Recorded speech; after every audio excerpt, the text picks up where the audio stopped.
syarak. Apakah hikmah di sebalik solat? Apakah hikmah di sebalik puasa? Apakah hikmah di sebalik perkahwinan?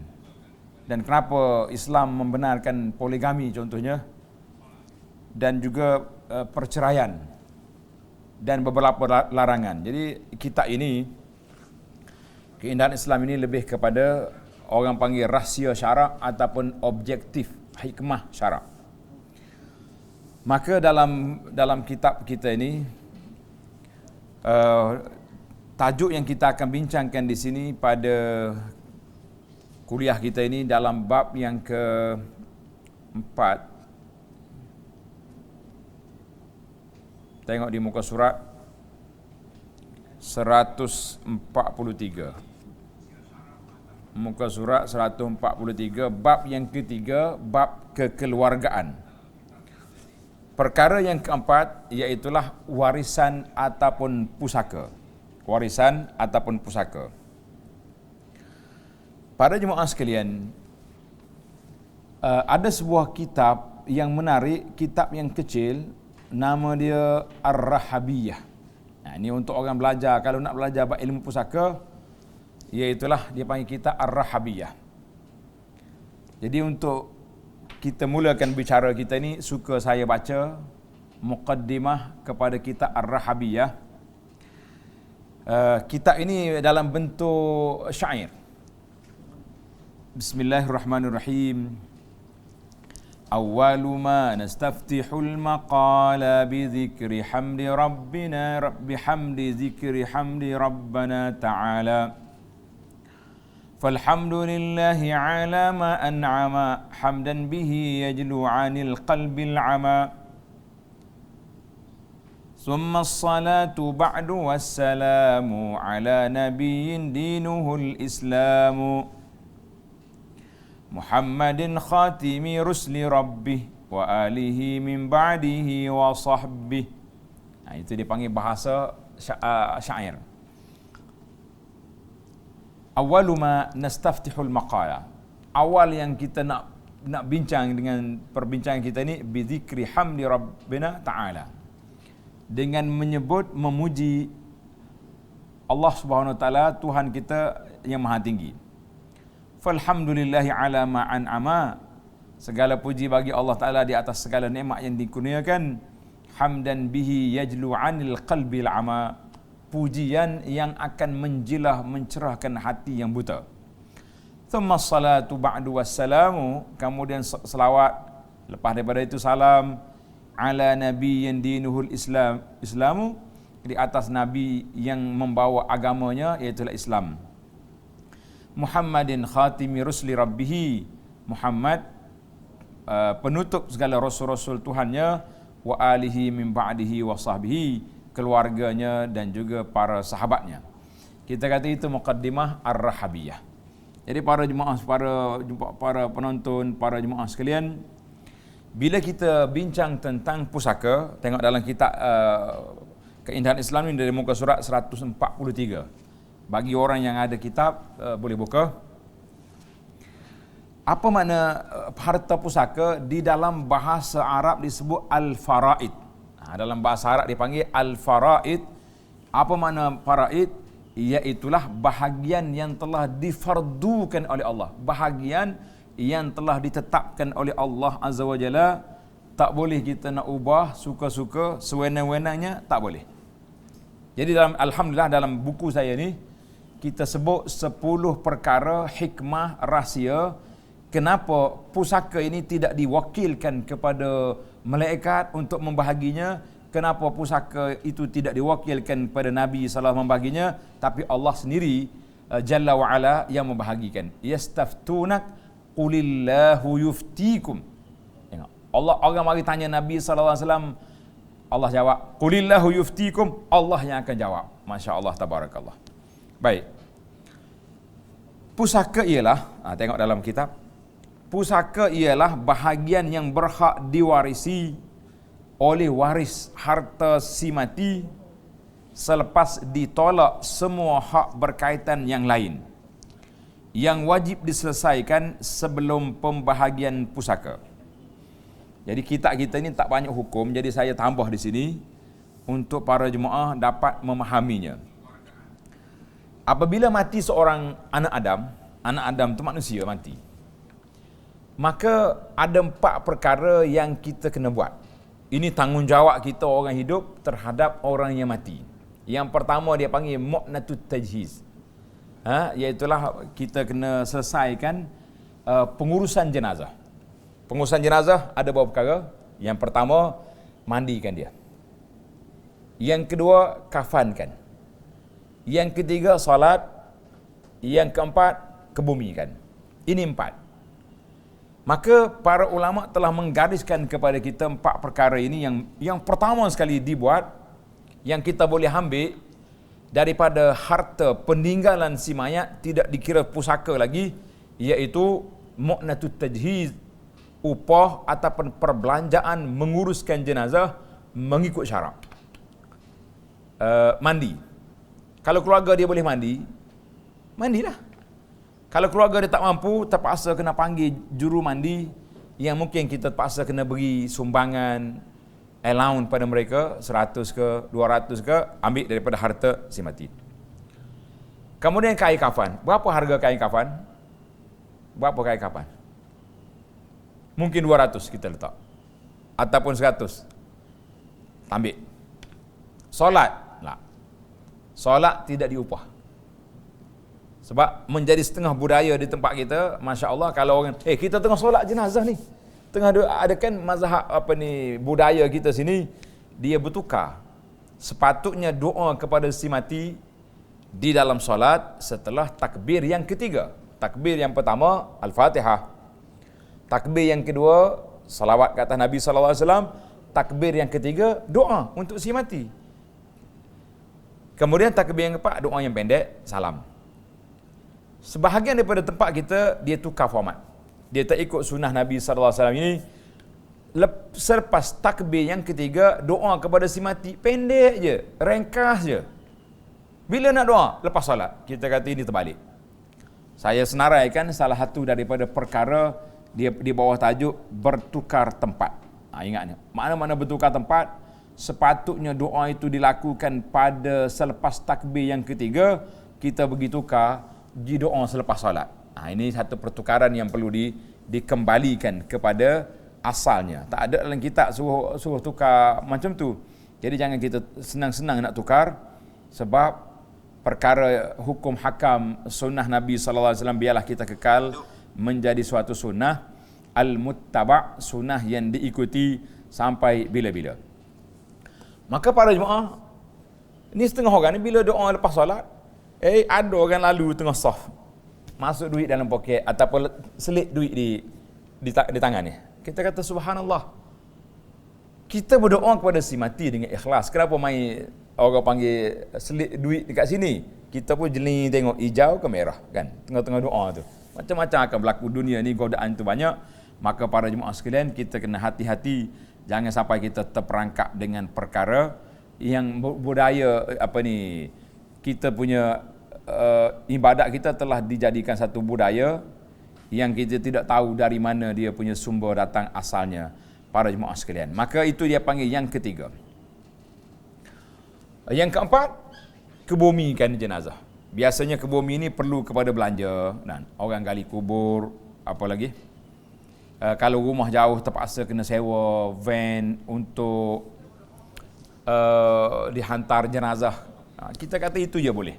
Maknanya orang mandi, kalau tak ada orang free, terpaksa kena bagi allowance, sumbangan, bagi. Yang kedua, beli kain kafan. Yang ketiga, pengurusan gali kubur dan juga kenderaan kalau diperlukan. Selepas daripada itu, kita berpindah kepada perkara yang kedua. Ingat ni, perkara yang pertama, mu'natut tajhiz, mana pengurusan jenazah. Selesai semua kebumian jenazah, kita pergi kepada yang kedua, iaitulah membayar hutang-hutang yang ditinggalkan oleh arwah. Ada hutang tak? Ada, bayar. Selesai bayar hutang, ada lagi? Ada. Apa dia? Wasiat. Dia telah berwasiat, kita pun tunaikan wasiat dia. Tak lebih daripada 1/3 harta peninggalan. Tunai wasiat. Selepas wasiat, barulah sampai kepada keluarga ataupun anak-anak yang ditinggalkan untuk menerima pusaka. Alhamdulillah, itu dipanggil kaedah susunan perjalanan kita di dalam harta pusaka. Tengok dalam kitab ini, pusaka ialah bahagian yang berhak diwarisi oleh waris daripada harta si mati selepas ditolak semua hak yang berkaitan yang lain yang wajib diselesaikan sebelum pembahagian harta pusaka. Berapa hak ada? Tanda. Yang pertama hak mayat, pengurusan. Yang kedua, bayar hutang. Yang ketiga, wasiat. Yang keempat, barulah dibahagikan harta. Jangan lupa kita ni, kita nak asyik nak bagi harta. Si mati tinggal hutang banyak. Bayar dulu. Selesaikan hutang dia dulu, baru kita pergi kepada wasiat. Selepas wasiat, baru pergi kepada harta pusaka. Baik. Firman Allah Ta'ala dalam surah An-Nisa ayat 7. A'udzu billahi minasyaitonir rajim. Lirrijali nasibum mimma tarakal walidani wal aqrabun.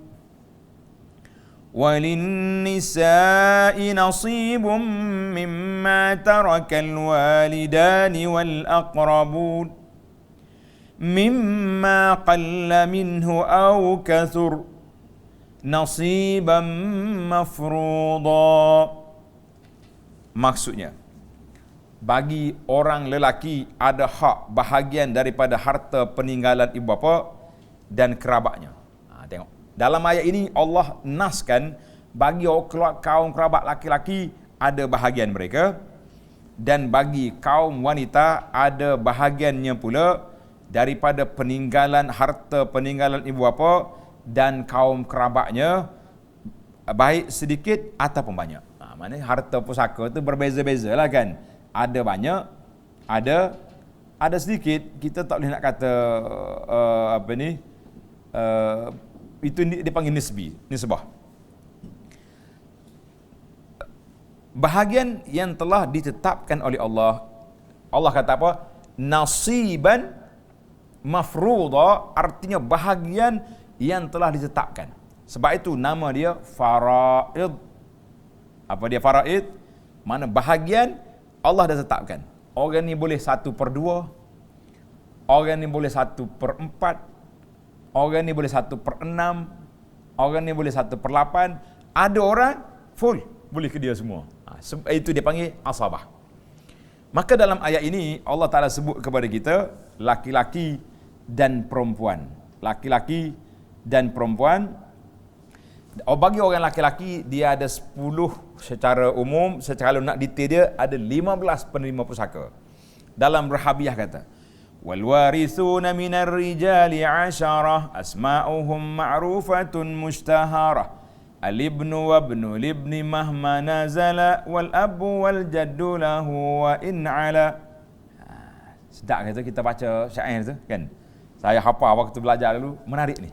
Al-warithuna minar rijali 10, orang yang boleh menerima pusaka dari kalangan lelaki ada 10 kategori, 10 golongan. Anak, saya baca ringkas lah. Anak, cucu, cici, ciak, cik, semua boleh lakukan. Bapa, datuk, datuk tu naik ke atas, dia panggil wa'in ala. Kalau ada datuk, datuknya ada, boleh lagi. Kemudian adik-beradik seibu sebapa, adik-beradik sebapa, adik-beradik sebelah ibu sahaja, anak saudara sebelah anak saudara sebapa tadi, anak saudara mereka lah. Kemudian bapa saudara ibu sebapa dengan ayah kita. Bapa saudara sebapa ya dengan ayah kita. Itu dia panggil 15 orang semua. Kemudian ibnul ammi, sepupu, dan juga ibu sebapa dengan ibnul ammi li abin, sepupu sebelah bapa saja. Wazauj, suami, dan sahibul walad. Mana walad ni orang yang merdekakan hamba. Kita tak ada zaman kita hari ni. Yang perempuan berapa orang? Tengok. wal warithatu minan nisa'i sab'u lam yu'ti untha ghairahunna syar'u bintun wa bintu ibni wa ummu mushfiqah wa zawjatun wa jaddatun wa mu'tiqah wal ukhtu min ayyil jihati kanat fahadhihi iddatuhunna banat. Macam mana? Seronok ngaji. Ini kena masuk pondok mulan. Al warithatu minan nisa'i sab'un. Orang perempuan penerima pusaka dari kalangan perempuan ada 7, tapi kalau diperincikan jadi 10, iaitulah anak perempuan, cucu perempuan, ibu, nenek sibuk sebapak dengan ayah kita, nenek sibuk sebapak, nenek sebapak dengan ayah kita, dia belah ayah semua ni kan. Adik-beradik sibuk sebapak, adik-beradik sebapak, adik-beradik seibu, isteri dan mu'tiqah. Ini dia panggil penerima pusaka. Baik. Saya buat ringkasan lah mudah supaya para jemaah mudah nampak. Kalaulah seorang tu mati, dia tinggal orang mati muda lah orang ni kata. Dia tinggal isteri. Dan dia pula ada anak. Anak laki-laki, ada anak perempuan, ada ayah, ada mak. Ada adik-beradik, ada bapa saudara. Maka orang yang menerima pusaka, siapa dia? Dalam ramai-ramai ini, ibu, bapa, ibu, isteri, anak. Itu je. Hak lain, tengok saja. Tak sudut lain. Ni kita pelik kadang-kadang. Bila orang ni mati, adik-beradik mari tuntut harta orang ni. Tak ada hak orang lain tu. Kalau si mati tu ada anak pula laki-laki, khalas tutup fire orang lain. Yang boleh siapa? Ayah dia, mak dia, anak dia tadi, isteri dia. Kalau isteri dia meninggal, suami dia, kemudian anak, dan itu aja boleh. Dia 5 orang ni yang dia dapat. Ayah, ibu, isteri, 4 orang kan. Kemudian anak-anak. Kita kata orang lain tak payah. Boleh, yalah, tak ada peluang. Dia kata adik-beradik boleh juga, boleh, tapi kena banyak syarat lagi. Kena tak ada orang. Yang pentingnya kalau ada anak ya, anak laki-laki ada cukup. Cuma kadang-kadang masyarakat ni dia pelik. Kenapa mak ayah dapat juga? Kita kata masya-Allah, kalau mak ayah kita mati, kita nak harta pusaka dia, waktu kita mati kita tak nak bagi dengan dia. Kenapa? Cuma bahagian pusaka ibu bapa tu taklah banyak sangat. Tak banyak sangat. Yang tak gugurnya siapa tadi lah? Suami dengan isteri, mahmakana, salah seorang daripada itu mesti dapat. Kemudian anak-anak, kemudian ibu bapa. Baik, Allah Ta'ala firman dalam Al-Quran, tengok dalam ayat kita ni. Kalau kita banyak syarah, tak habis kita ni. Yusikumullahu fi awladikum lidzakari mithlu hazzil unsayain. Maksudnya Allah mensyariatkan bagi kamu tentang pembahagian pusaka untuk anak-anak kamu. Bahagian seorang anak laki-laki sama dengan bahagian 2 orang anak perempuan. Ini nas. Anak laki-laki dapat 2, anak perempuan dapat 1. Jangan pula ada orang celik mata. Islam kenapa mengajar diskriminasi? Islam tidak adil. Kenapa anak beradik dibeza-bezakan? Laki-laki dapat 2, manakala ayah dia tinggal, contohnya kita kata 3 juta, kan? Tinggal anak 2 orang. Laki-laki dapat 2, perempuan dapat 1. Mungkin yang perempuan itu besar, kakak sulung dia, tak? Adik dia kecil lagi, tak kira. Yang penting adik dia laki-laki dapat 2, yang perempuan dapat 1. Ini nas daripada Al-Quranul Karim. Ibnu Abbas radhiyallahu anhuma telah meriwayatkan bahawa ayat yang saya baca tadi surah An-Nisa ayat 11. Ibnu Abbas radhiyallahu anhu telah meriwayatkan bahawa Rasulullah sallallahu alaihi wasallam telah bersabda, "Iqsimul mala baina ahli al-faraid ala kitabillah. Fama tarakatil faraidu fali aula rajulin zakar."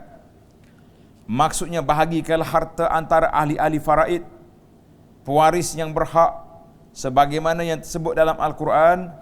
Kemudian apa-apa bahagian yang selebihnya berikanlah kepada waris lelaki yang terdekat. Dalam bahasa kita dia panggil asabah. Asabah. Jadi asabah ni mana orang ni ambil semua harta.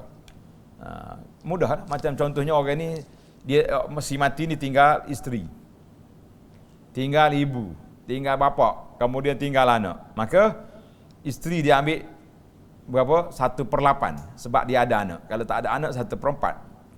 Kemudian ibu bapa dia ambil. Yang lebih tu asabah semua kepada anak-anak dia.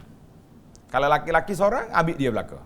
Kalau ada laki-laki dengan ada anak perempuan, yang laki-laki 2 bahagian, yang perempuan 1 bahagian. Bagi. Itu dia panggil kaedah pembahagian harta pusaka yang sangat mudah. Hadis ini diriwayatkan oleh Imam Bukhari dan Muslim. Oleh sebab itulah pembahagian pusaka ini diamalkan oleh Islam sejak zaman Rasulullah sallallahu alaihi wasallam sehingga ke hari ini. Maknanya nas Al-Quran sudah jelas. Baik. Sekarang ni para jemaah, para pelajar sekalian, kita akan pergi kepada 10 perkara keindahan Islam di dalam pembahagian harta pusaka. Tengok kitab kita muka surat 144. Keindahan Islam yang agung begitu jelas dalam pensyariatan pusaka. Zahirnya seperti terangnya matahari pada waktu tengah hari. Dia panggil hukum ni jelas. Bahagian sudah ada. Orang ni 1/4, orang ni 1/6, orang ni 1/7 kan. Dia ada 1/3 ni. Yang dia panggil fardu yang ada dalam Quran, sulusan 2/3. As-sulus 1/3. As-sudus 1/6. An-nisfu setengah. Rubu' 1/4. Sumun 1/8. Itu ahli-ahli faraid ini ada bahagian masing-masing. Kemudian al-hiqul faraidha bi ahliha, kita kena beri kepada orang yang berhak. Fama baqiya fali aula rajulin zakar, yang lebih lagi tu ambil kepada pewaris laki-laki. Maknanya lebih dipanggil asabah, dia boleh terima pusaka semua yang telah dibahagi-bahagikan harta yang tersebut. Cuma bukan semua dapat. Kalau mati tadi saya sebut orang-orang yang saya sebut tadi yang tak gugurnya. Yang lain-lain itu alhamdulillah tunggu. Dia panggil mahjub, dalam bahasa istilah faraid dia panggil orang ini terdinding. Kenapa adik-adik tak dapat? Sebab dia ada anak. Kenapa orang ini tak dapat? Sebab dia ada bapa. Kenapa? Jadi yang tak kenapanya, anak dia tak akan gugur sama sekali, isteri suami tak akan gugur sama sekali, ibu bapa juga tak gugur. Ini yang kita kata orang ni kebal daripada terhijab, daripada terhalang, daripada menerima harta pusaka. Baik, keindahan yang pertama, tanda tuan-tuan. Setiap manusia, miskin atau kaya, pasti akan mati. Tak boleh lagi dah kita akan mati cepat ataupun lambat, kan? Yang penting bagi kita berdoa kepada Allah SWT supaya kita mati dengan husnul khatimah. Itu yang paling utama. Dan hartanya mesti diwarisi dan pemilikannya dipindahkan kepada orang lain. Bila mati orang ni, harta dia secara automatik terpindah milik, kecuali 3 perkara yang saya sebut tadi. Perbelanjaan pengurusan jenazah. Ada juga timbul soalan. Ada setengah masjid ni, dapat ke tidak? Iklan pengurusan jenazah yang diuruskan oleh masjid sampai 4,500. Tengok. 4,500 nak kubur jenazah. Belanja kali kubur, belanja orang solat berapa ringgit seorang, belanja tahlil, kita kata itu tak masuk belaka tu. Jangan dimasukkan. Yang masuk mu'natut tajhiz, mandi, kafan, ke bumi. Itu je yang ada. Yang lain-lain tu tidak ada. Maka dunia ini tempat meninggal, bukan tempat tinggal yang berkekalan. Jadi kita tahu harta kita akan pergi pada orang. Apabila Allah Subhanahu Wa Taala, penghukum yang maha bijaksana, menetapkan pewaris dan setiap bahagiannya. Tadi saya sebut bahagian ada berapa tadi? Ada 6. 2/3, 1/3, 1/6, 1/2, 1/4, 1/8. Kan? Sudah tetap. Itu dipanggil faraid. Bila kita sudah tahu setiap orang ada pewarisnya, menerima bahagiannya, dia telah menyelamatkan pemilik harta itu daripada kebimbangan tentang nasib hartanya selepas kematiannya nanti. Kita tak payah mikir, harta aku ni kalau aku mati boleh ke siapa? Kan? Kemanakah dia akan pergi? dan siapa akan mengambilnya. Kita tak payah fikir. Bukan semua manusia dapat menguruskan hartanya dengan bijak dan baik. Seseorang itu juga mungkin mati mengejut sebelum dapat memikirkan bagaimana untuk membahagikan hartanya dan pelbagai kemungkinan lagi.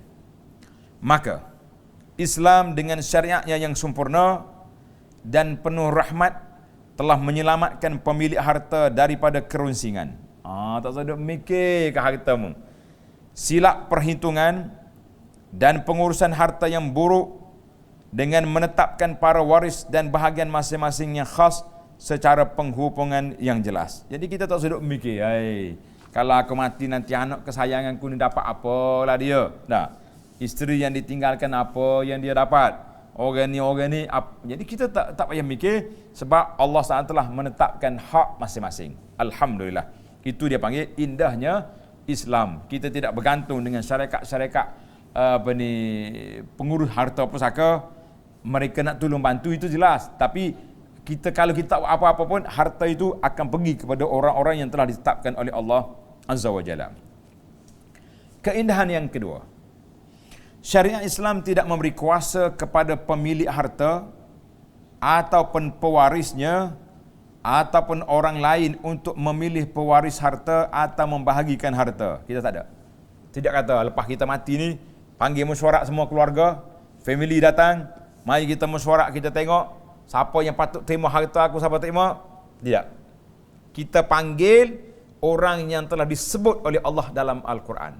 Adik, anak, ibu bapa kalau masih ada, isteri, suami kan. Kalau tak ada anak, mari cucu, contohlah. Kita kata tengok keadaan. Tak ada bawa ni, mari adik-beradik. Ada belaka, ada dia punya tempat dia masing-masing. Jadi kalau kita nak suruh orang ni, duk main saja dak. Dia ni rapat dengan mayat ni. Kena bagi pesaka. Orang ni, dia ni rapat keluarga tapi jauh duduk. Tak payah. Pening kita. Allah kata jangan pening. Yang duduk luar negara ke dalam negara ke, kalau nama dia tersenarai dalam kumpulan penerima ni, baliklah dia. Bahkan Allah Subhanahu wa taala sendiri yang menurunkan hukum syariat ini dengan menentukan para pewaris dan menetapkan bahagian masing-masing daripada sebarang harta yang ditinggalkan oleh si mati. Allah Ta'ala tetapkan. Ini kerana jika manusia diberi kuasa untuk memilih dan menetapkan bahagian pewarisnya, dia pasti tidak akan dapat lari daripada keburukan dan kesilapan ataupun penindasan. Akan ada. Aku tak apa suka tu anak tu. Contohlah tak. Kenapa? Sebab dia kahwin dengan calon yang bukan pilihan saya. Ada mak-mak aku pelik-pelik macam ni. Dia menikah dengan budak aku tak suka. Kenapa nak bagi harta dia? Sudah. Dia mungkin akan mengikut hawa nafsunya atau terpengaruh dengan perasaan lalu menafikan sebahagian pewaris haknya atau melebihkan setengahnya dari yang lain tanpa hak sebenar. Dia juga tidak dapat menilai siapakah di antara mereka yang lebih dekat atau lebih berguna kepadanya dalam mencapai tujuan dunia dan akhiratnya. Sekiranya manusia diberi kuasa untuk itu, nascaya akan banyak berlaku kemudaratan dan akan berlaku. Sebagaimana firman Allah Ta'ala dalam surah An-Nisa ayat 11, آباؤكم وأبناؤكم لا تدرون أيهم أقرب لكم نفعا فريضة من الله إن الله كان عليما حكيما. Tentang orang tuamu dan anak-anakmu. Mak ayah kita tak gugur. Tak ada siapa boleh sekat dia daripada harta pusaka. Sebab dia bagi semua kepada kita. Tiba-tiba waktu anak dia mati, dia tak dapat, nanya. Kamu tidak mengetahui siapa antara mereka yang lebih dekat, banyak manfaatnya bagi kamu. Kita tahu. Ini adalah ketetapan. Allah kata, faridatan minallah. Ini ketetapan daripada Allah Azza wa Jalla. Kamu jangan duk pilih-pilih. Sesungguhnya Allah Maha mengetahui. Kalau kita tadabbur ayat ini jelas, Allah kata apa? Allah Ta'ala maha mengetahui ketika mensyariatkan undang-undang ini, dia tahu siapa yang patut menerima pusaka dan siapa yang patut diketepikan untuk daripada menerima pusaka. Aliman hakim, lagi bijaksana. Jangan duduk petikaikan undang-undang Allah Ta'ala. Jangan kata kita bagi para ini, kita bijak pada Tuhan, kita boleh buat itu ini, kita kata tak usah duduk cakap banyak. Tak, buat ya apa yang telah diperintahkan oleh Allah Azza wa Jalla. Dalam ayat ini para jemaah sekalian, kadang-kadang kita ni berlaku sentimen tu lebih. Anak yang duduk dekat kita, hari-hari duduk beli nasi berlauk dengan kita, contohnya, petang-petang mari letak minyak urut kat kita. Nah, mak sakit kaki, mari saya urut. Lama-lama dia mari perasaan, oh budak ni lah baik dengan aku. Anak ni lah banyak khidmat pada aku. Senyap-senyap pergi tukar nama tanah. Diam-diam pergi tukar nama kereta. Lama pula tukar nama bangunan, kan? Khianat. Sebab anak dia ramai. Anak yang duduk jauh daripada dia tak dapat apa-apa. Selepas dia mati, tiba-tiba anak yang dia tukar nama tadi joli. Boros. Sekejap ya habis harta. Anak yang duduk jauh yang tak khidmat dia waktu dia hidup, anak ni pagi petang siang malam berdoa kepada Allah Ta'ala, Rabbighfirli wali walidaya, ya Allah ampunkan dosa aku dan dua ibu bapa. Nak kata apa? Manfaat? Tuhan kata, la tadruna ayyuhum aqrabu lakum naf'a. Kamu tidak tahu siapa di antara mereka ahli-ahli pewaris ini yang dapat memberi manfaat kepada kamu. Kita tak tahu. Kita duk nampak dengan mata dunia, oh dia ni baik, dia ni baik, dia ni, akhir sekali habis harta kita transfer, kita tukar nama dia, bila kita mati dia telah boros, joli, harta tu habis entah buat apa. Anak-anak yang kita sangka tak baik masa hidup, anak inilah yang telah berkhidmat kepada kita, yang telah memberi sumbangan kepada kita. Anak, para jemaah sekalian, ini cerita benar. Ada orang mari ke pondok saya nak jumpa ustaz. Saya kata silakan masuk. Dia bawa sampul. Kata sampul apa ni? Dia kata ni duit. Duit apa? Duit pusaka bahagian yang saya terima daripada arwah, saya lupa mak ke ayah, yang penting salah seorang. Jadi duit ini saya nak pulang balik kepada arwah. Ustaz buatlah wakaf, bangunan asrama ke bangunan pondok ke, buat biar pahala berterusan kepada si mati. Kita mengatakan masya-Allah, ibu kamu atau bapa kamu telah mendidik kamu dengan pendidikan yang baik, yang Nabi sebut waladin waladin salihin yad'ulah, ataupun anak yang soleh yang mendoakan ibu bapa. Inilah salah satu daripada ciri-ciri anak soleh. Tak macam mana kita nak tahu? Mu tak tahu. Allah kata, la tadruna ayyuhum aqrabu lakum naf'a. Kamu tak tahu mana yang lebih baik, yang lebih banyak manfaat kepada kamu. Maka dengan ini Allah tak serah kepada kita, Allah tak serah kepada malaikat, Allah tak serah kepada Nabi SAW untuk membagikan harta pusaka, maka Allah sendiri yang membahagikannya. Kita kata alhamdulillah, inilah keindahan undang-undang Islam. Kita berpindah kepada berpindah kepada keindahan yang ketiga. Islam telah memberi hak kepada setiap pemilik. Islam telah memberi hak kepada setiap pemilik hak dengan sempurna. Jadi orang ni kita ada hak milik kita. Hak milik dalam bab pusaka, hak milik dalam bab waktu kita hidup, semua ada hak. Sabda Nabi SAW, Inna Allah a'ta kulladhi haqqin haqqahu wala wasiyata liwarisin.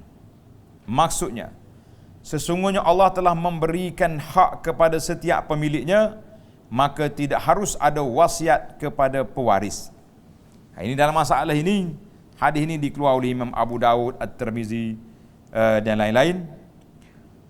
Maka setiap orang memenuhi syarat sebagai pewaris. Maknanya syarat nak jadi waris itu sudah ada. Tadi saya sebut beberapa syarat. Dan bebas daripada segala halangan. Halangan tak boleh terima pusaka ni apa dia? Yang pertama dia panggil al-qatil, orang bunuh orang. Contohnya orang ni tak ada anak, dia bela anak saudara dia. Anak saudara boleh pecaka sebab dia tak ada anak kan. Anak saudara ni pun tunggu lama orang tua ni tak mati-mati. Aku nak ambil harta pusaka dia macam mana? Dia bunuh pakcik tu. Maka orang ni tidak boleh menerima pusaka. Sebab pembunuh. Yang kedua, kalaulah waris dia tu hamba. Zaman ada perhambaan dulu lah. Zaman kita ni hamba sudah tidak ada dalam kitab je. Yang ketiga, ikhtilafuddin, berbeza agama. Itu tiga ni terhalang daripada menerima pusaka. Baik, orang yang tidak ada halangan, syarat-syarat penerimaan pusaka itu cukup, bebas daripada segala halangan, akan menerima bahagiannya secara langsung, sama ada kanak-kanak atau orang dewasa. Tengok, dia tu kanak-kanak atau orang dewasa. Nabi SAW sebut dalam hadis dia, Nabi kata li'aula rajulin zakarit.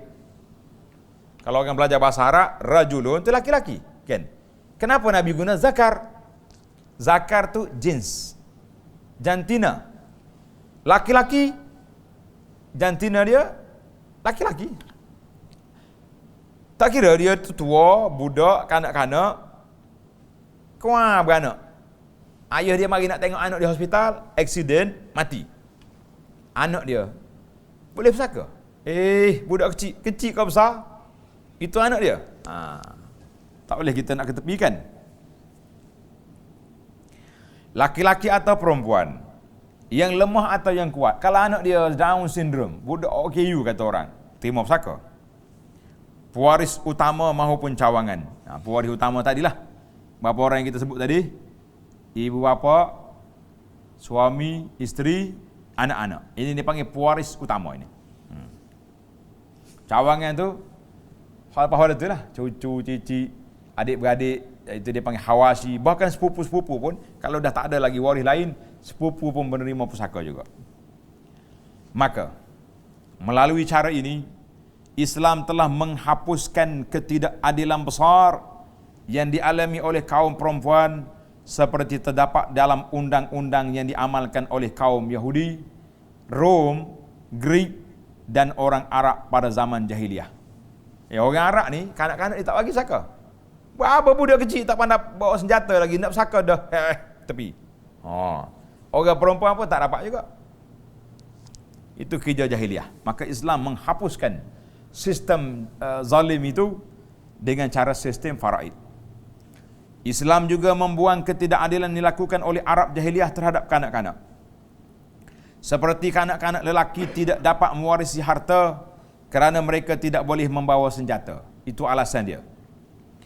Tidak boleh membunuh musuh, memungut harta rampasan dan tak boleh membela kabilah. Nak bela apa dia budak kecil? Macam mana mau bela? Tetapi undang-undang pusaka Islam telah memberikan hak kepada setiap pemiliknya tanpa kezaliman dan tekanan. Yang pentingnya kita pastikan bahawa si mati itu mati, penerima pusaka setelah hidup. Itu syarat dia. Penerima pusaka telah hidup. Dia panggil tahakkuk hayatul waris inda mautil muwaris. Pewaris dia mati, penerima pusaka hidup. Itu jamin. Sekarang ni ada kes yang agak sukar. Contohnya orang ni satu family naik kereta, serentak aksiden, mati sekaligus. Siapa dia penerima pusaka? Mati anak dulu ke mati bapa dulu? Dia tak tahu. Undang-undang forensik hari ni mungkin dia boleh kenal, pasti tak. Orang ni mati pukul 7, si anak ni mati pukul 8 contohnya. Wallahualam. Dan maknanya kalau siapa mati kemudian, dia masih lagi boleh pusaka walaupun sama-sama dia. Lepas tu dia bagi orang hidup pula. Ini adalah sistem yang terbina atas dasar keadilan, kebijaksanaan, mengutamakan kebajikan, bersifat belah kasihan dan rahmat, serta mengambil kira hak-hak dan hajat semua, sama ada yang kecil atau yang besar, laki-laki atau perempuan. Semua boleh. Anak kecil ke perempuan ke, anak yang sudah dewasa, yang besar ke, semua dapat. Alhamdulillah. Jangan pula bini masuk manusia tak mengaji faraid ini susah. Kan? Bila mati apa kat mari nak berebut harta adik-beradik. Mana adik-beradik kawan tu ada anak. Jangan kacau dia.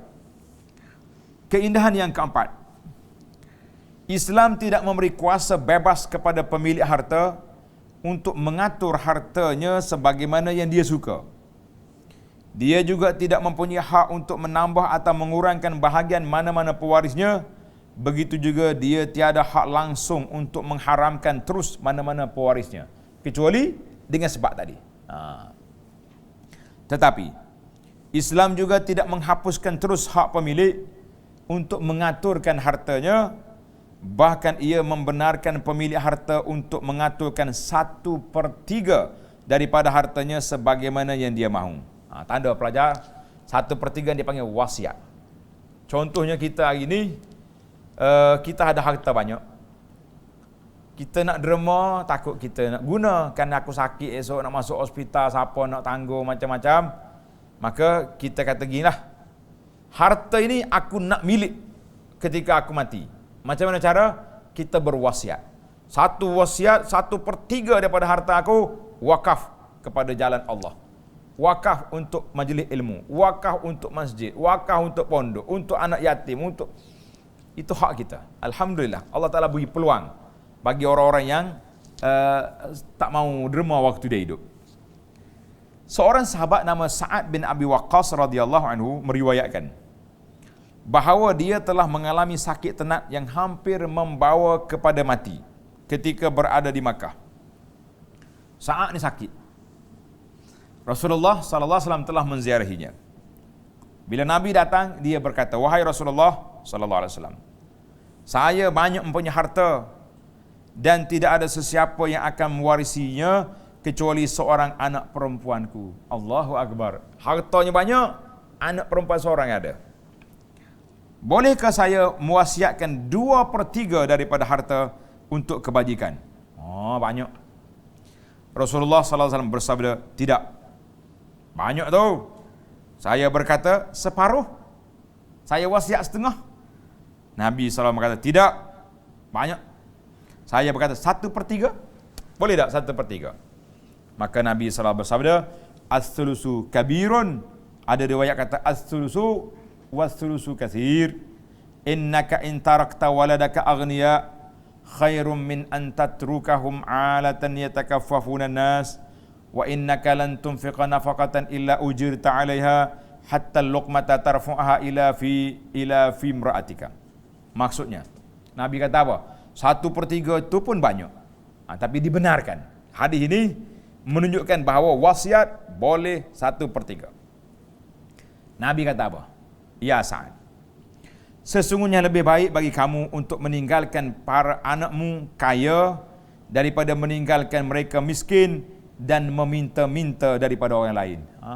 Kalau memberi harta banyak, wakaf semua, nanti anakmu miskin, duk merempak minta dengan orang. Buat apa?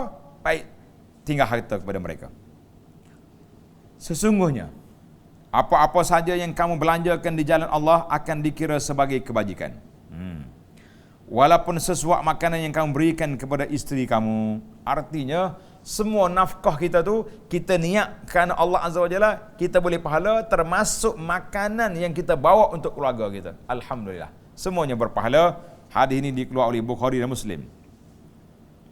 Islam juga telah menjaga 2/3 daripada harta untuk pewaris bagi menghalang mereka daripada kemiskinan dan keperluan. Kalau tidak, ayah nak marah, dia wakaf semua.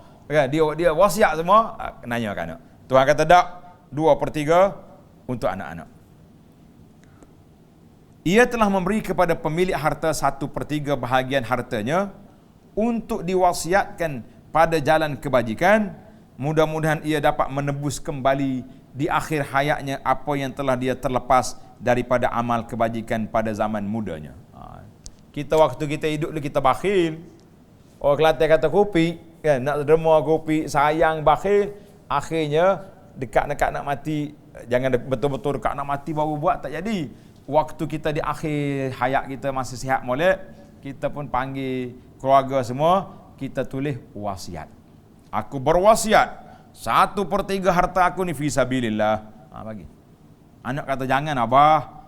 Kami nak kata, mu dah besar dah pangkat. Aku hantar mu mengaji sampai luar negara. Gaji besar, nak lagi harta kita? 2/3. Adil. Ya, jangan kata, oh, semua kayu aku bagi lillahi ta'ala. Tak mampu kita. Baik. Kita pergi kepada keindahan yang kelima. Sesungguhnya undang-undang pusaka dalam Islam mengutamakan orang yang memerlukan. Ia memberikan bahagian yang lebih kepada mereka yang lebih berhajat daripada mereka yang kurang berhajat. Ini nak jawab ni.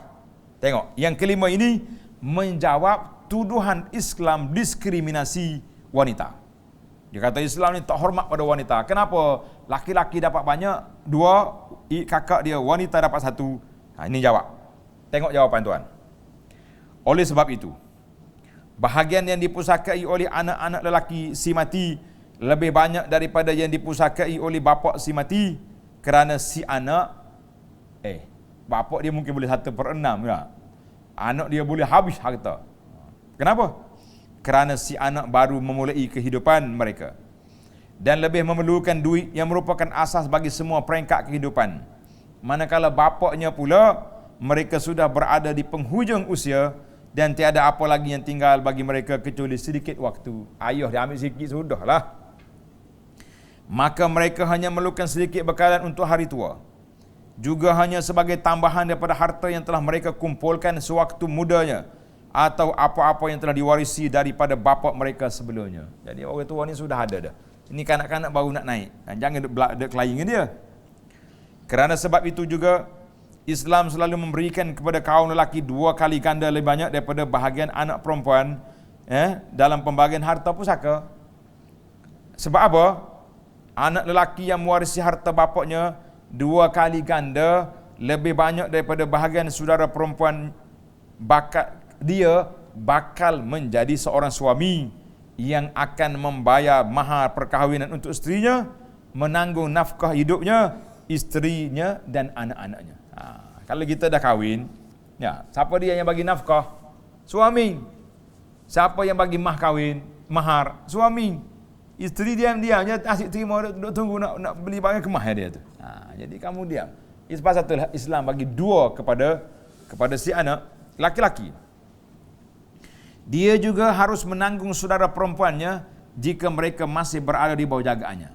Bila ayah dia mati, adik-adik perempuan dia ni di bawah kawalan si laki-laki ni, dia panggil wali. Dialah yang bertanggungjawab atas segala perbelanjaan dan urusan keuangan. Walaupun saudara perempuan hanya mendapat separuh daripada bahagian saudara laki-lakinya, kan? Tetapi dia dimaafkan daripada menanggung segala perbelanjaan keuangan pada semua peringkat hidupnya. Ambil letak dalam beg dia. Dia tidak perlu membayar apa-apa belanja perkahwinan, perbelanjaan rumah tangga, nafkah keluarga atau anak-anak. Jangan. Dia kata sekarang ni ibu-ibu belanja beli duit, beli pakaian anak-anak. Itu ihsan daripada ibu. Ada setengah ibu ni pangkat dia besar, suami dia gaji kecil, dia tolong derma, dia boleh pahala, kan? Tapi tak wajib atas dia. Bahkan dia tidak perlu menanggung nafkah dirinya sendiri. Selagi dia taat kepada suami dia lah tanggung dia. Selain daripada semua itu, dia juga akan menjadi seorang isteri yang akan diberikan mahar perkahwinan dan suaminya akan menanggung semua nafkah hidupnya. Masya Allah. Cara yang diputuskan oleh Islam tentang bahagian pusaka kaum perempuan ini merupakan jalan yang paling adil dan seimbang berbanding dengan cara mereka yang melampau, yang menafikan terus hak kaum perempuan daripada mewarisi harta pusaka seperti isu jahiliah dulu. Juga golongan sesat lain yang menuntut persamaan antara perempuan dengan laki-laki secara mutlak dalam urusan berkaitan harta pusaka, dia panggil golongan liberal. Dua-dua ni tak boleh pakai belakang ni. Dia panggil ajaran yang menyeleweng. Baik, timbul soalan. Sambil-sambil itu kita jawab selalu soalan. Ada soalan yang kata, bila waktu nak bagi harta pusaka, berkumpullah adik-adik laki-laki, adik-adik perempuan. Si perempuan kata, abang-abang, kalau kita bagi harta pusaka sama banyak macam mana? Laki-laki sudah pasti dia nak bagi ikut faraid sebab untung dia, kan? Si perempuan dengan belah kasihan minta ihsan abang-abang. Maka tidak menjadi masalah sekiranya adik-beradik laki-laki reda membahaginya sama banyak. Reda. Contohnya kita kata 5 laki-laki, 5 perempuan. Masalah kita jadi 15. Laki-laki 2 jadi 10. Yang perempuan berapa? 15. Tiba-tiba dalam salah seorang daripada laki-laki itu miskin. Yang lain-lain itu ada duit lah. Yang ni cikgu, yang ni doktor, yang ni engineer, ni apa macam. Yang seorang ni penganggur, tak ada duit. Dia kata, maaf lah, saya seorang tak setuju. Saya tetap mengikut faraid. Sebab dia perlu duit. Dia miskin. Maka, untuk dia, tak boleh. Adik-adik setuju semua. Tak. Hak masing-masing. Maka kita pecahkan daripada apa tadi, masalah 15, tolak 2 ke tepi, tinggal lagi 13. Yang 13 itulah dibahagikan sama rata. Itu dipanggil cara pembahagian yang begitu adil. Kalau seorang tak setuju, kalau orang perempuan tak setuju, baiklah ya. Saya tak setuju ikut faraid, ikut apa ni sama rata. Saya nak ikut Allah Taala, nak ikut faraid. Perempuan ni warak. Kamu ambil satu, tak usah bagi sama banyak. Alhamdulillah kita buang yang di 2, buang 1, 13. Tinggal lagi 12, bagi sama rata. Boleh macam tu. Tapi paksa tak boleh. Mana-mana pun bagi sama rata. Aku kakak sulung telah memutuskan bagi sama rata. Adik lelaki kita setuju. Tak. Kita jangan cabar, jangan langgar SOP yang telah ditetapkan oleh Allah Azza dalam bab pusaka. Tak boleh. Itu kalau tidak, ambil juga makan hak orang dengan tidak betul. Baik. Kita pergi kepada keindahan yang keenam. Sistem warisan pusaka dalam Islam mengukuhkan kasih sayang antara ahli keluarga dan menjauhkan mereka daripada perasaan hasad dengki dan permusuhan antara satu sama lain. Ini kerana setiap orang tahu dan yakin bahawa harta tersebut tidak akan jatuh ke tangan orang lain. Setiap orang akan menerima bahagian masing-masing dengan penuh jaminan. Jadi kita tahu dah, aku tak balik ke, aku balik cepat lepas pada mak mati ke, aku duduk luar negara ke, duduk dalam negara, hak dia telah ditetapkan oleh Allah Azza wa Jalla. Tak bimbang. Kalau dia nak pergi repot di mahkamah macam-macam sembunyi, itu dia dengan Tuhan. Tunggu dalam kubur. Tapi undang-undang asasnya kita tenang. Tiada siapa yang boleh merampas atau menghalang mereka daripada menerima haknya walaupun hanya seberak zarah.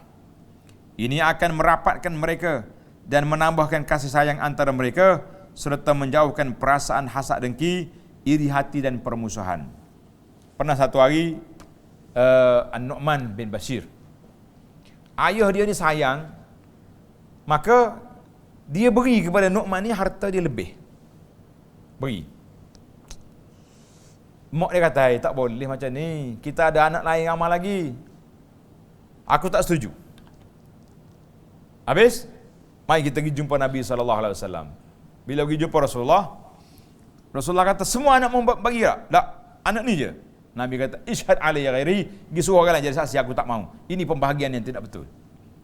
Mana Nabi tidak ikrar perbuatan sedemikian, membagikan harta anak secara senyap-senyap, tidak dibagikan. Nak bagi semua, tak apa. Semua anak-anak bagi. Abah nak bagi, hidup-hidup lagi. Kan? Aku bagi, mu bagi, semua terima. Alhamdulillah, gitukan nama. Boleh begitu. Tapi kalau nak tunggu jadi pusaka, jadi tunggu faraid lah. Kalau tidak, kalau ditukar nama senyap-senyap anak-anak ni, tuan-tuan akan tahu nanti anak-anak kita kelahi dengan sebab kita yang ajar mereka untuk kelahi, wal'iyazubillah. Keindahan yang ketujuh, Islam menjadikan semua harta yang ditinggalkan si mati suatu yang khusus untuk keluarga yang terdekat dan paling disayanginya. Orang yang paling dia sayang siapa? Ibu bapa, anak, isteri atau suami. Itu ya kita ni.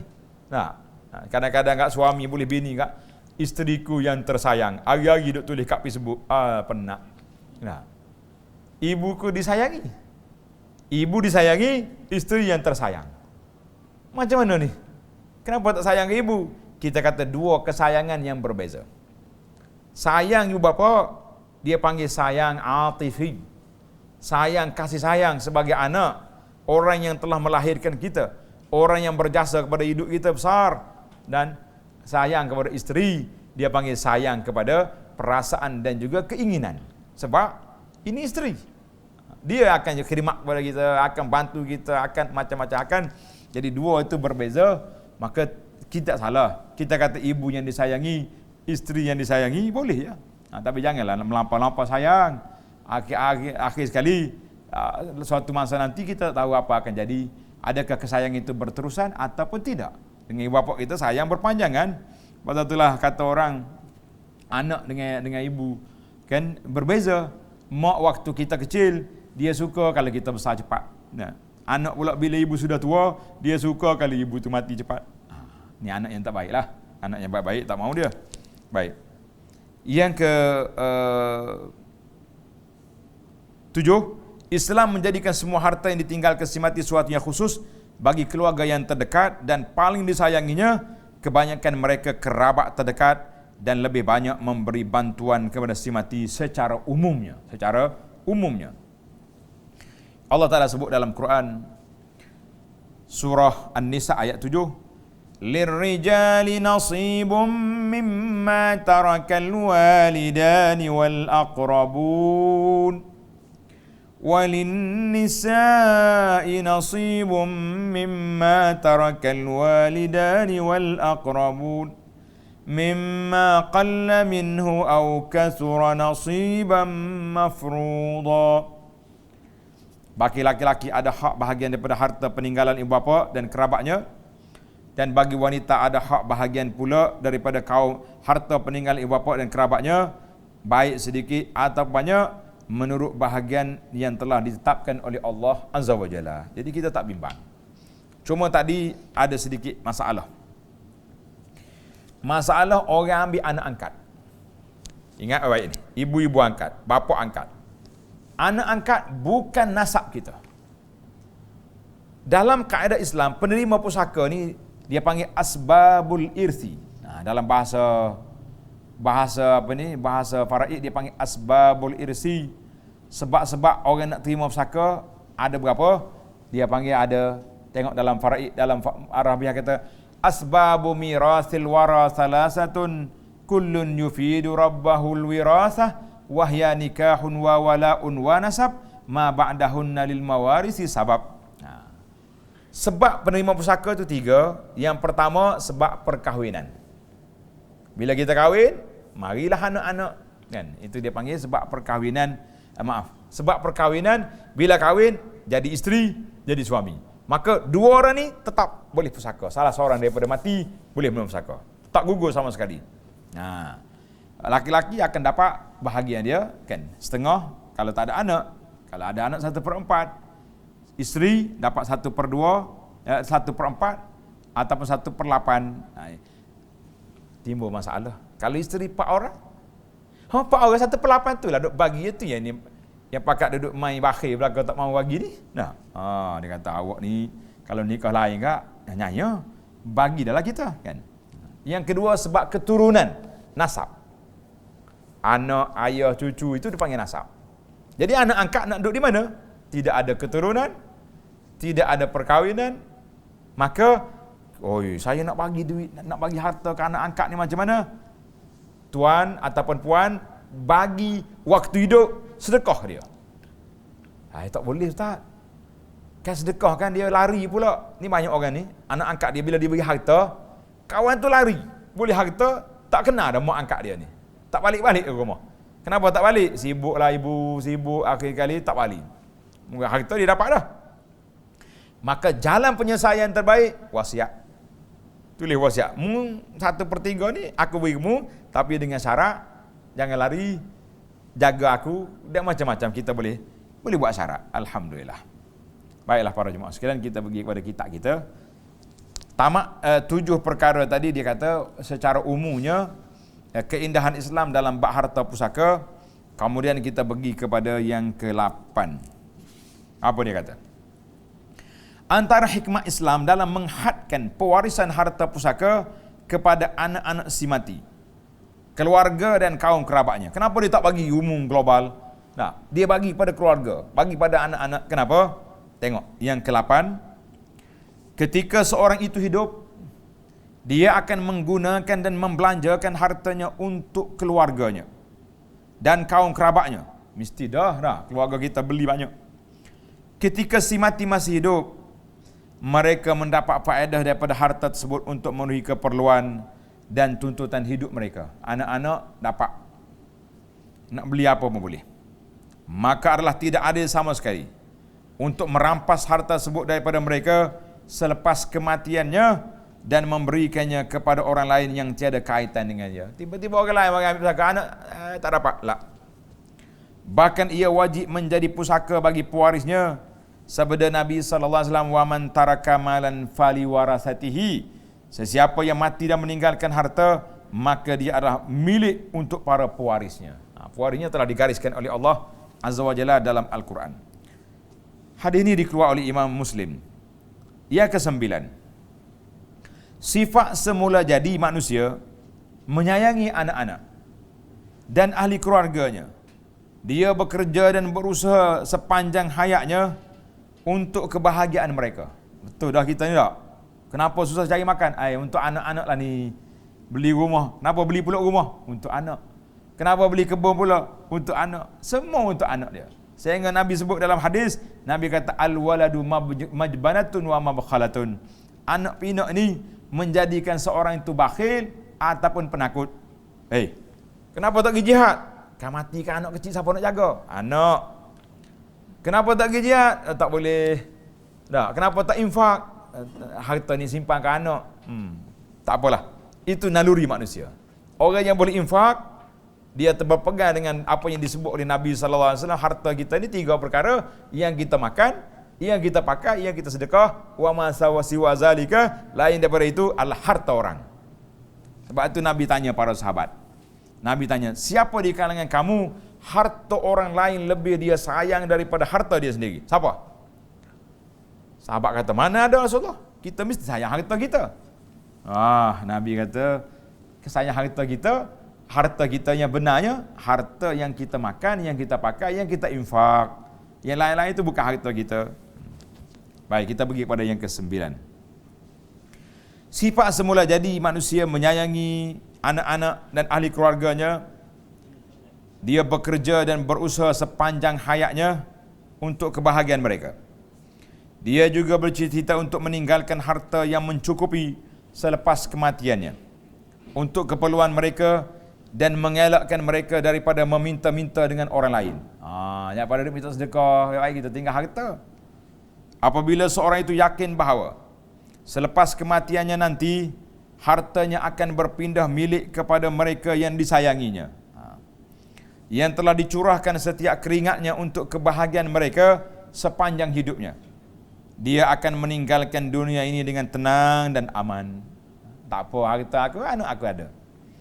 Yakin bahawa ahli keluarga penyambung kehidupannya akan hidup bahagia tanpa kerumitan. Ini sedap kita, rasa rehat kan? Yang ke-10, yang terakhir, apabila seorang itu tahu bahawa harta yang dikumpulkannya akan memberi faedah kepadanya semasa hidupnya dan selepas kematiannya pula akan menjadi milik anak-anak yang disayanginya serta kaum kerabatnya, ini akan menggalakkannya untuk rajin berusaha memajukan hartanya dan menjaganya daripada pembaziran atau terbiar tanpa jagaan sehingga merosakkannya. Tak boleh ni. Kebun-kebun ni untuk anak-anak cucu kita kan. Tetapi jika dia tahu semua harta kekayaan akan berakhir di tangan kerajaan, boleh ke Baitul Mal kan? Manakala ahli keluarga yang disayangi tidak akan mendapat apa-apa kebahagiaan daripadanya, ini tidak akan menggalakkannya untuk mengumpul harta dan melaburkannya. Dia juga tidak akan menjaga kepentingan harta itu. Ini akan menyebabkan kelemahan ekonomi negara dan membawa kepada kemiskinan dan kehinaan. Ini hikmahlah. Semua ini jelas menunjukkan bahawa undang-undang warisan pusaka yang digariskan dalam Islam memberikan hak kepada setiap pemiliknya. Ia tidak memberi kuasa penuh kepada pemilik harta untuk melakukan apa sahaja yang dikehendakinya. Tak boleh juga beri orang itu beri, tapi ada bahagian yang telah ditetapkan oleh Allah Azza wa Jalla. Tetapi ia juga tidak menafikan terus hak mereka dalam mengaturkan urusannya. Ini bertentangan sama sekali dengan undang-undang kejam yang menjadikan harta milik kerajaan sepenuhnya. Ada setengah pahaman ni. Jadi harta kerajaan sepenuhnya. Dan tiada beza antara ahli keluarga atau orang luar dalam hak ataupun harta seorang individu. Begitu juga dengan undang-undang yang memberi kuasa penuh kepada pemilik harta untuk mengatur harta mengikut kehendaknya semata-mata. Ini akan menjadikan ahli keluarganya di bawah kuasa dan belas kasihannya. Dia nak bagi, tak nak bagi saja. Membolehkannya untuk memberi atau menafikan hak mereka suka hati. Bahkan jika mahu, mereka boleh mewasiatkan harta mereka semuanya kepada kucing dan anjing mereka dan mengharamkan waris mereka daripada harta tersebut. Ada. Lepas jenis orang ni, dia kata harta dia ni wasiatkan anjing dia. Macam-macam orang dia tak ikut wahyu. Islam sebagai agama Allah adalah agama yang adil dan seimbang. Undang-undangnya sangat tulus dan tepat. Ia memenuhi kepentingan semua manusia dan memberikan haknya kepada setiap yang berhak. Maha suci Allah yang maha mengetahui lagi maha bijaksana. Itu dia panggil, tamatlah kita tilka asyaratun kamilah. Itulah 10 rahsia ataupun hikmat mengikut undang-undang harta pusaka di dalam Islam ini. Jadi para jemaah sekalian, itu tamat dalam kitab kita. Kalau anda duk perhati tengok, ada setengah orang ni dalam bab harta pusaka ni dia main-main je. Dia boleh bagi suka-suka, bagi kepada orang ni kita kata tak boleh macam tu. Allah Azza wa Jalla yang telah memberi kepada kita harta, Allah yang telah mengaturkan siapa yang berhak dapat, siapa yang tak berhak. Dan itu adalah panggil hikmah yang besar yang telah diberi oleh Allah Azza wa Jalla. Jadi nasihat saja kepada waris-waris. Ini saya jumpa sendiri ni. Ada sekeluarga bawa anak kecil mari jumpa saya. Dia kata, "Ustaz, saya nak mari tanya hukum." Hukum apa tu? Hukumnya dia ni isteri kedua. Bapak dia kahwin seorang lagi, dapat anak kecil-kecil. Tok ayah ni, Pak Haji ni kahwin muda. Boleh anak kecil. Orang Kelantan kata ceretek lagi kecil maknanya. Berapa orang kata aluh, kita kesiannya dia. Dan dia ada anak yang sudah besar, yang sudah bekerja. Dia ni orang panggil macam kontraktor lah. Ada kereta bulldozer, ada. Dia kata bila ayah dia mati, si abang-abang ambil semua harta yang ditinggalkan oleh bapak dia, tinggallah rumah dengan anak-anak duduk sekarang ni. Kita kata Masya Allah. Itu adalah merupakan suatu rampasan kepada anak yatim ini. Kamu kena ingat, Allah SWT telah berfirman, innal ladzina ya'kuluna amwalal yatama zulma innama ya'kuluna fi butunihim nara. Orang yang makan harta anak yatim dengan cara zalim, mereka telah makan dalam perut dia api neraka. Jangan main. Atas dunia ni, budak kecil, relax ya, kan? Dia tak sedut relax lah. Neraka tunggu depan nak buat apa kita. Mungkin harta kereta berdoza, orang Kelantan kata kereta sodok. Kereta sodok ni mungkin 4-5 hari lagi rusak, tapi dalam kubur kamu tak lepas. Cuma nasihat sayanya kepada ibu-ibu yang bermasalah seperti ini, supaya pergi ke mahkamah, pergi ke pejabat agama yang berdekatan, report apa yang berlaku. Mudah-mudahan sempat lagi pejabat agama panggil semua keluarga supaya datang untuk memperjelaskan siapa yang berhak menerima pusaka ataupun tidak. Jangan biarkan kesian kepada mereka nak berdepan dengan azab yang begitu dahsyat di hadapan Allah Azza wa Jalla nanti.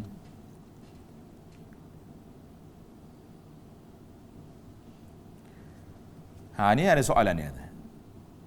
Saya ni isteri kedua. Dia biasa isu-isu macam ni biasa berlaku. Sebab itu saya, oleh kerana banyak kes isteri kedua saja ni, saya pun nak bagi nasihat lah, kan?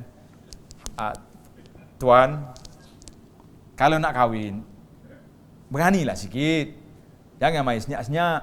Ni ada setengah orang ni bila pakcik ni mati, budak kecil mari nak tengok abah. Isteri tu kata, "Abah apa? Abah." "Bukan atukmu ni." Ayah saya tu. Sudah, baru tahu 3 orang 4 orang mari nak tengok abah. Subhanallah. Bini dia mikir nak kelahi mari hari suami mati. Tak. Bila orang tua ni menikah boleh 4 orang anak dah mari. bijak laki-laki ni pun.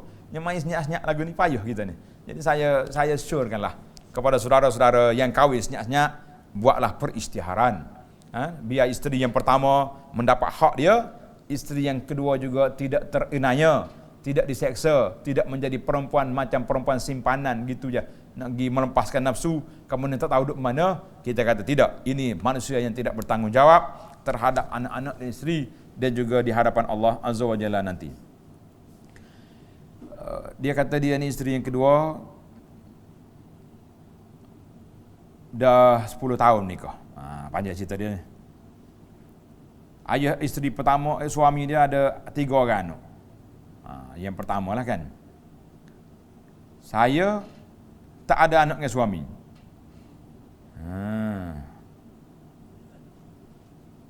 Kau lagu mana ni? Jadi kalau dia tak ada anak, tak ada bahagian lah dia. Dia ada bahagian hak isteri 1/8. 1/8. Habis 1/8, bukan satu seorang. Bagi dengan kakak tu. Tu ya orang perempuan marah sangat syirik dalam bab isteri ni. Sebab dia kena bagi harta pusaka tu kan. Kita dalam bab akidah syirik tu tak boleh lah. Tapi hak ni syirik kepada dalam bab pusaka ni masalah juga ni. Masya-Allah.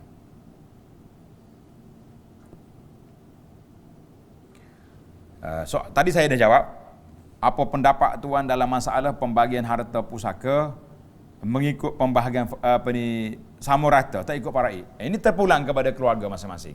Kalau suami itu adik-adik laki-laki redha bi tibin nafsin, tidak dipaksa, terima. Tapi kalau kata aku tak mau, jangan marah, jangan kata bakhil kamu ni. Apa bakhil itu hak dia. Allah Taala yang bagi pada dia lirijal lidzakari mislul hazzil unsayain. Bagi anak laki-laki 2 bahagian. Tiba-tiba kita kata bakhil pula. Senang-senang kau. Kan? Jangan duk langgar. Kita punya SOP yang telah dibuat oleh Allah Azza wa Jalla. Apa beza antara hibah dengan wasiat? Mudah ya hibah dengan wasiat ni. Hibah ni kita beri masa hidup. Anak, oleh kerana mu ni banyak tolong ayah. Contohnya ada setengah orang ni duduk ayah dia kan. Dia khidmat, dia duduk bawa kereta, dia duduk ayah sakit, mak sakit, duduk main hari-hari, duduk salih pamper, salih lampin, bawa pergi hospital dia, ayah dia kesian, dia pula miskin tak ada kerja ataupun berhenti kerja semata-mata kan nak tolong ayah ni. Tak boleh je kita hebah. Tapi dengan syarat kena bagi tahu kepada adik-adik lain yang bahawa aku nak berhebah kepada adikmu ni kerana gini. Biarlah dia orang setuju. Itu mana hebah ni ataupun orang lain. Contoh anak angkat. Anak angkat dia tak keterima pusaka dah. Jadi kita hebahkan dia, boleh. Aku ambil hartamu, ambillah rumah ni aku hadiah beri kepada kamu. Tapi kita kena ingat, hebah itu pemberian masa hidup ditukar hak milik sekarang. Ni ada juga orang main, tak apalah mu duduklah. Tak. Ataupun aku hebah rumah ni kamu tapi aku duduk dulu. Sewa aku ambil, itu bukan hebah apalah gitu. Itu orang panggil bagi pinjam kena ambil balik. Jadi pusaka semula. Wasiat lah. Wasiat kita beri harta selepas kita mati, baru jadi wasiat. Itu hebah dengan wasiat tu lain. Kan? Sekarang ni ada pula bahasa jenis hebah ke isteri ni. Tak, bayar melalui syarikat takaful berapa sekian-sekian, maka bila dia mati isteri tu boleh sekian-sekian. Kita kata kita sedekah dah ke dia piti. Duit dia. Setiap bulan saya sedekah awak 500. Sedekah, niat sedekah. Apa yang dia dapat lepas pada tu, biar dia lah bayar kepada syarikat takaful tu. Kan? Suami meninggal, banyak harta pembahagian mengikut faraid, semua akan dapat. Kalau si suami tak ada anak, kita ingat, bila suami tidak ada anak, barulah dia berpindah kepada adik-beradik. Kan saya sebut tadi, apa dia dalam faraid kata ni, wal warithuna minar rijali 'asharah asma'uhum ma'rufatun mustaharah. Di antara penerima pusaka laki-laki, adik-beradik. Bahkan sepupu. Boleh lagi. Bila tidak ada orang atas. Bila tak ada yang rapat, baru dia turun. Kalau ada yang dekat tadi, yang 5 orang kebal tadi, tak boleh orang lain, tak boleh masuk dah. Ayah, ibu, suami, isteri, anak. Dipanggil kebal waktu itu. Kalau si mati berhutang, harta pun tiada, kira fakir. Siapa pula yang wajib menanggung hutang tersebut? Hutang dia tak ada apa. Siapa dia nak bayar hutang dia yang buat hutang. Kenapa kita anak-anak nak jadi bayar hutang je dia, kecuali anak-anak sayang kepada bapa, Kita ni ada harta, kita bayar, tolong bayar sedekah. Bayar ke dia supaya dia tenang dalam kubur esok. Jangan butang. Kan? Itu di antara soalan-soalan yang ditanya. Mana lagi soalan kalau ada? Kalau tak ada, alhamdulillah. Kita pun tak nak banyak soalan. Ya, silakan.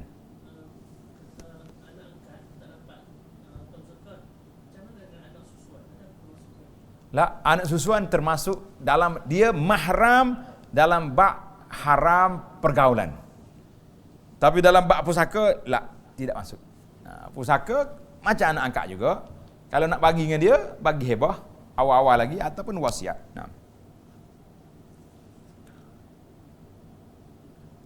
Andainya si balu tak memiliki rumah, nak macam mana? Habislah dia dapat 1/8, pergi carilah rumah lain, rumah sewa dah.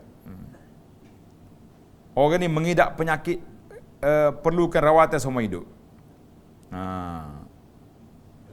Boleh tidak dipertimbangkan supaya balu tadi mendapat faraid lebih baik? Tak ada dah.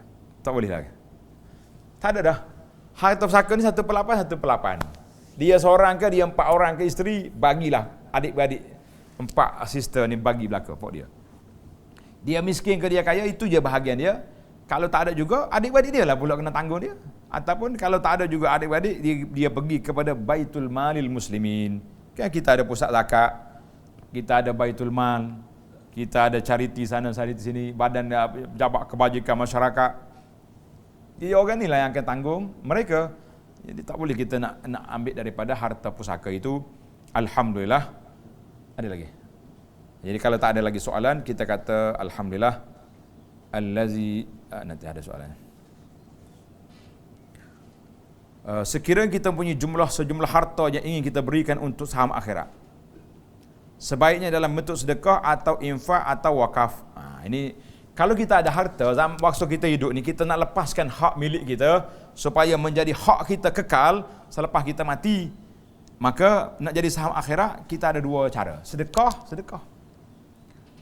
ataupun wakaf. Wakaf ni kita kena buat benda yang kekal. Seperti kita buat bangunan. Kita wakaf kitab, wakaf mushaf, Quran, itu dia panggil wakaf. Adapun kita sedekah makan, orang tak panggil wakaf itu, orang panggil infak, it'am. Semua tu ada berpahala. Tapi kita nak pahala yang berterusan. Macam mana? Iaitulah Nabi sebut sadaqatin jariyatin, sedekah jariah, maknanya sedekah yang berterusan. Wakaf, kita buat bangunan. Selagi bangunan itu digunakan, alhamdulillah, pahala mengalir dalam kubur. Itulah yang dikatakan ciri-ciri manusia bahagia. Dia mati, amalannya tak mati. Allahu Akbar. Kita dalam kubur mati, pahalanya tak mati. Orang duduk di masjid ni, pahala mengalir kepada kita. Orang baca kitab, pahala mengalir kepada kita. Apa saja yang kita buat, wakaf, hidup, jalan. Lepas tu kita kena wakaf tu, kita kena cari tempat yang baik-baik. Jangan kira letak pada tempat yang tak baik. Saya ni nak wakaf ke tempat pengajian ni, tapi pengajian itu penuh dengan benda khurafat, benda yang bid'ah. Dah, pagi, petang, siang, malam duduk main gosok-gosok kubur je, kita kata, jangan. Kena pilih-pilih. Sebab nanti dia buat, kita pula wakaf kita nak berjalan macam mana? Dengan benda yang tidak betul. Jadi pandai-pandailah memilih. Jangan tidak letak di sebarangan yang tidak baik.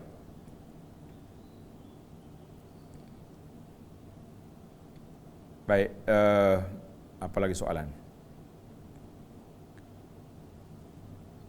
Soalan yang seterusnya iaitu tentang maklumat tentang pusaka ni. Saya kata panjang. Tuan-tuan boleh tengok dalam kitab-kitab ataupun ustaz-ustaz kita. Alhamdulillah, saya tengok ada kumpulan ustaz kita ni, ceramah dia semua tentang pusaka. Cari video-video dia tu, boleh kita tengok. InsyaAllah ada manfaatnya. Untuk saya sendirilah, alhamdulillah, ana dah orang panggil kerah tenaga jugalah. Nak khatam sebuah kitab, nama dia Al-Fiqhul Manhaji. Dekat satu jilid kitab, perbincangan dia tentang semua faraid. Daripada awal kitab sampai ke akhirnya. Tuan-tuan boleh tengok dalam YouTube, tulis Fiqh Manhaji bab pusaka. Berapa siri kuliah, panjang siri kuliah ni. Alhamdulillah kita dah ada sumbangan kita dalam masalah ini. Tapi tidak mudah. Sebab masa itulah kata disebut di antara ilmu yang awal diangkatnya ilmu ni, ilmu faraid ni. Ada satu kampung, orang mati di kampung, tidak ada siapa dalam kampung itu yang mampu menyelesaikan masalah faraid. Cuba cari hari ni, ada orang mati dalam kampung kita. Berapa orang yang boleh pandai tukar bagi pusaka? Tak jumpa cari. Pejabat agama lah. Yang pentingnya di antara ilmu yang awal diangkat. Yang tidak. Sekarang ni pula orang tak pakai ilmu mana, pakat mari duduk guna lawyer, guna peguam, guna syarikat-syarikat pengendalikan harta pusaka ni pula lagilah tak reti kita. Ana pergi pejabat ni pusaka ni senang. Dia ada format dalam komputer. Siapa dia ada, kita dicakap. Ibu ada? Ada, tulis ibu. Ayah? Tak ada. Adik-beradik? Ada. Buah adik-beradik. Anak? Ada. Laki-laki berapa? Perempuan berapa? Isteri? Ada. Berapa orang? Masa tu tak boleh nak rahsia dah. Kena cakap betul lah. Dia tinggal isteri 4 orang contohnya. 3 orang. Kan? Maka bila dia tekan ya format ni, serak keluar putusan. Yang tanda hijau tu, ni penerima pusaka. Yang kuning dia panggil mahjub. Mana kalau ada hijau tu tak ada, hak kuning tu naik hijau. Yang merah, hak ni assalamualaikum. Boleh tengok saja. Tunggu makan kenduri lah. Senanglah zaman kita sekarang ni. Tapi orang nak bagi manual gini, jarang ustaz-ustaz yang boleh mampu bagi, kecuali orang yang memarasah. Kita kadang-kadang kita belajar, basic dia belajar, tapi memarasah, buat kira-kira tak buat, dia terlupa. Tapi dengan ada alat ni, semua komputer ni pandai cerdik dia. Ya kita letak yang nama keluar. Orang ni boleh, orang ni tak boleh, orang ni waiting list, orang ni confirm boleh. Sekalinya bahagian tu 1/4, 1/6, 1/8, kita masuk pula berapa aset dia ada. 5 juta. Orang ni boleh berapa? Senang sekarang ni. Jadi masalahnya kita tak cakna dalam masalah asyik duduk berkelahi. Duduk tulis kat Facebook orang ni mati berebut harta dia, padahal dia tinggal anak laki-laki. Contohnya seorang yang mati, dia tinggal anak laki-laki, tinggal isteri, tinggal mak ayah. Bising apa orang lain tu adik-beradik tersedek bising. Assalamualaikum. Tak nak apa dah, tak ada bahagia dah kita. Nak wasiat pun tidak ada. Kalau ada wasiat boleh juga kan. Cuma Nabi sebut dalam hadis tadi, la wasiyata li waris, tidak ada wasiat kepada pewaris. Hak ni kena bincang panjang. Saya rasa masa kita agak terhad. Kita bincang panjang ni. Nabi larang wasiat kepada waris. Contohnya kita ada anak 5 ni orang, tiba-tiba kita wasiat pula, rumah ni untuk dia ni. Aku nak bagi itu bila dia mati, dia sudah terkeluar daripada hak dia. Bincanglah kita adik-beradik apa yang patut, orang ni dapat apa, orang ni dapat apa. Tak payah kita campur tangan lagi, kita sudah mati. Jadi nak wasiat ke orang lain. Jangan wasiat kepada pewaris. Baik. Andainya kita wasiat lebih daripada 1/3, boleh tak boleh?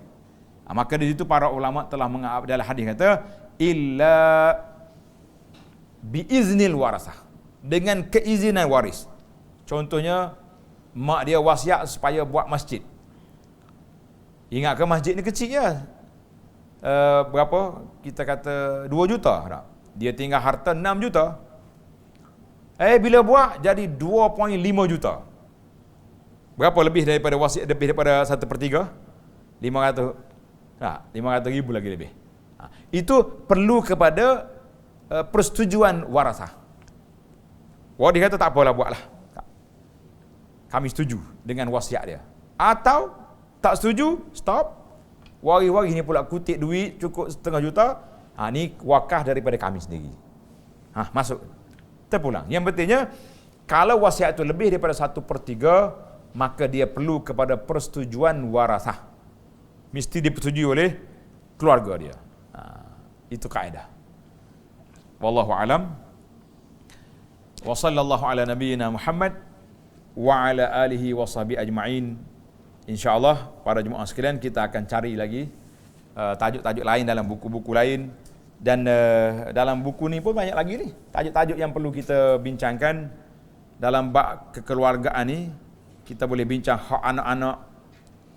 Anak rasa hak anak-anak ni banyak bapak bertanggungjawab, tapi hak anak terhadap bapak ni tak berapa kemah ni. Mungkin kita akan sambung lagi hak ibu bapa dengan hak anak-anak dalam siri-siri yang akan datang insya-Allah. Kalau nak semangat lagi, ada lagi tajuk lain, tapi takut dia orang tak nak dengar dah. Dia bagi hak perempuan dalam Islam ni. Ni. Dan juga keindahan Islam dalam bab, nak dengar ke tak ni? Dalam bab ni keharusan berpoligami. Mana agak? Akan datang ni.